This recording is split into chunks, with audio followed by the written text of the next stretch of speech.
আচ্ছা যাই একটু দেখায় আসি আমার এই স্বর্ণের জিনিসগুলো। এই নুরের আম্মু তুমি কোথায়? ঘরের মধ্যে নাই নাকি? কোথায় গেল? কে আসলো আবার এই দুপুর বেলা? সময় পায় না, কিচ্ছু না একবারে। কখন থেকে তোমাকে ডাকতেছি, কোথায় ছিলা তুমি? এতক্ষণ ধরে ডাকতেছি, শুনো না? না ভাবি, শুনি নাই, রান্নার কাজ করতেছিলাম তো। কোনো কারণ ছিল, মানে কোনো দরকার ছিল? আরে না, তেমন একটা দরকার ছিল না। তোমাকে একটা জিনিস দেখাতে আসলাম। আমি তোমার ভাই একটু বাইরে গেছিল বুঝছো, এই যে দেখো আমার জন্য এটা 2 ভরির একটা স্বর্ণের চেন নিয়ে আসলো। এত না করলাম যে দরকার নেই, আমার তো ঘরে জানোই কত স্বর্ণের জিনিস। তারপর আবার দেখো এই চুড়িটাও বানায় দিল আবার 1 ভরির বেশি। এত স্বর্ণের দাম বলো, এখন কি দরকার ছিল? সব সময় চায় আমাকে খালি সাজায় গুছায় রাখবে। দেখো স্বর্ণ দিয়ে সব ভরাই দিচ্ছে, তারপরে ঘরে কত স্বর্ণ জমা, কি দরকার বলো? না না, ভাইয়া তো আপনাকে অনেক ভালোবাসে বুঝছেন, এই জন্য এত কিছু এনে দেয়। আমার তো নূরের বাবা তো বেতন জানেনি, একদম অল্প বেতন, তার উপর সংসারই চলে না, একটা স্বর্ণের জিনিস যে কিনবো তারও সাধ্য নেই। তারপরে তো আপনাকে কত ভালোবাসে ভাইয়া, দেখেন আপনাকে একবারে ভরে রাখছে স্বর্ণ দিয়ে। আমাদের তো পুরা কপাল, দেন না কান গলা সব খালি, একেবারে কিছু করার নেই।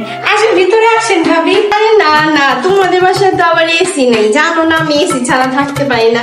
তোমার ভাই আমার প্রতিটা রুমে দেখো না এসি লাগিয়ে দিয়েছে। আবার কি করেছে জানো, ওই যে রান্নাঘর আছে না, রান্নাঘরে তোমার ভাইয়াকে বলে একটা নতুন এসি লাগিয়ে নিয়েছে। সারাদিন কাজ করি, গরম লাগে, ভালো লাগে না। আবার কাজের লোকদের আমি এসি নিচে রাখি। আর একটা মজার কথা আছে জানো, আমাকে না তোমার ভাইয়া 50,000 টাকা দিয়ে একটা পার্সিয়ান বিড়াল কিনে দিচ্ছে। ওদের জন্য আবার দোতলা এক্সট্রা একটা রুম করে ফেলছে। ওরা ওই রুমে থাকে, ওইখানেই খেলা করে থাকে, আর কাজের লোক ওদের খাবার টাবার দিয়ে রাখে। ভালো হয়েছে না বলো? না না ভাবি, ঠিক আছে, এখন কি করবেন, বাসায় একা একা থাকেন, বিড়াল একটা সঙ্গ দিবে আপনাকে। না ঠিক আছে, সমস্যা নেই। আচ্ছা থাক, আমাদের তো গরিব মানুষের ঘর, থাক আসতে হবে না, আমরা যাবো না একদিন ভাবি আপনার বাসায়। তো একটু কাজ করতেছি তো, পরে আবার দেখা করবো না আপনার সাথে। তাহলে আমি ভিতরে যাই। হ্যাঁ চলে যাই, তোমাদের এখানে খুবই গরম। একটা ড্রাইভারকে আমার ফোন দিই, আমার আবার যেতে হবে বাইরে। ও চা খেতে রেস্টুরেন্টে গিয়েছে, জানো ওকে আমি বাইরে চাও খেতে দিই না, বাইরের পরিবেশটা ভালো না। আমি বলেছি যখন চা খাবে আমার কাছ থেকে টাকা নিয়ে গিয়ে রেস্টুরেন্টে বসে যেন এসি রুমে খায়, সেই জন্য ও রেস্টুরেন্টে চলে গেছে। তো আমি এখন যাই। হ্যাঁ, আমার আবার বাইরে একটু মার্কেটে যেতে হবে শপিং এ, যমুনাতে যাবো। তুমি যাবে? না ভাবি, এখন যাব না, ভাতের অবস্থা ভালো না তো ভাই, এখন বেতনও পাই নাই, আরেকদিন যাবো ইনশাল্লাহ ভাবি। থাক সমস্যা নেই, আজকে তো সময় দিতে পারলাম না, একটু কাজ আছে, আমার মেয়ের পরীক্ষা চলে তো এই জন্য। আচ্ছা তাহলে ভালো থেকে ভাবি। আচ্ছা চলে যাই তাহলে। হ্যাঁ ভালো থেকো, দেখা হবে, ঠিক আছে? নূরের মা, নূরের মা কোথায় তুমি? কি হয়েছে ভাবি, আপনি এরকম ক্লান্ত কেন? কি হয়েছে আপনার সাথে? কোনো সমস্যা হয়েছে, বিপদ আপদ হয়েছে কোনো? আমার সর্বনাশ হয়ে গেছে নূরের মা।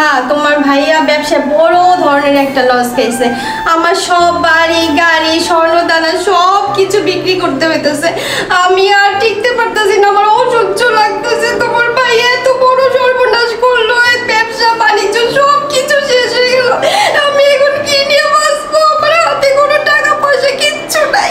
এখন দৌড়তে আসি তোমার কাছে, কোনো উপায় পাই না। তুমি যদি পারো আমারে 50-1 লাখ টাকা যেভাবে হোক ধার দাও, তোমার ভাইয়ারে বলে আমি মাসে মাসে শোধ করে দিব।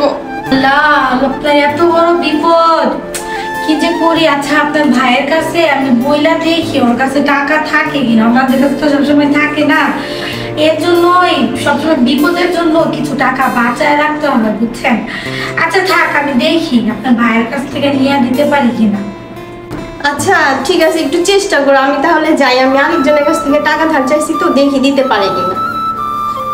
কি হচ্ছে মাম্মা, আন্টি কান্না করছে কেন? শোনো মা, আন্টি আমার কাছে সাহায্য চাইতে এসেছে, কারণ আন্টির বিপদ হয়েছে তো তাই। দেখেছো আন্টির যখন অনেক টাকা পয়সা ছিল, আন্টির কত অহংকার ছিল, এই গলার জিনিস হাতের জিনিস, আন্টি কত কিছু বলে গেল না সেই দিন। আন্টি এটা কখনো তুমি করবা না, কখনো অহংকার করতে হয় না। যদি কিছু থাকে আল্লাহর কাছে শুকরিয়া আদায় করবা, আর সব সময় আলহামদুলিল্লাহ বলবা। কারো কাছে নিজের যা আছে রিজিক কোনো কিছু কারো কাছে শেয়ার করবা না, মনে থাকবে তো? ও আচ্ছা। আমাদের ভিডিওটি সবার কেমন লেগেছে অবশ্যই কিন্তু কমেন্টে জানাতে ভুলবে না। আর চ্যানেলটা সাবস্ক্রাইব করে দিও। সবাই ভালো থেকো, দেখা হবে আবার নেক্সট ব্লগে।